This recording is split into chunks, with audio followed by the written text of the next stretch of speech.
सांगलीमधून बातमी येते। सांगलीमध्ये ऋतुजा राजगेच्या आत्महत्येवरून वातावरण चांगलंच तापलेलं आहे।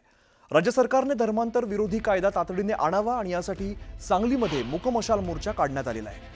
भाजप आमदार गोपीचंद पडळकर आणि माजी आमदार नितीन शिंदे यांच्या नेतृत्वात हा मशाल मोर्चा काढण्यात आलेला आहे। तर धर्मांतरासाठी गावात येणाऱ्याला ठोकून काढणाऱ्यांना भाजप आमदार गोपीचंद पडळकर यांनी बक्षीस जाहीर केलेलं आहे। तसंच त्यांचा सैराट करणाऱ्यास 11 लाखांचं बक्षीस पडळकरांनी जाहीर केलं आहे।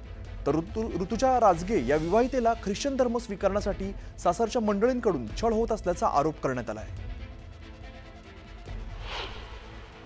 गावात कोण धर्मांतरण करायला आला त्याला ज्याला ठोकून काढेल त्याला 5 लाख रुपये, दुसऱ्याला ठोकून काढेल त्याला 4 लाख रुपये, तिसऱ्याला ठोकून काढेल त्याला 3 लाख रुपये आणि ज्याला पूर्ण त्याचा सैराट करून टाकेल त्याला 11 लाख रुपये। हे करा।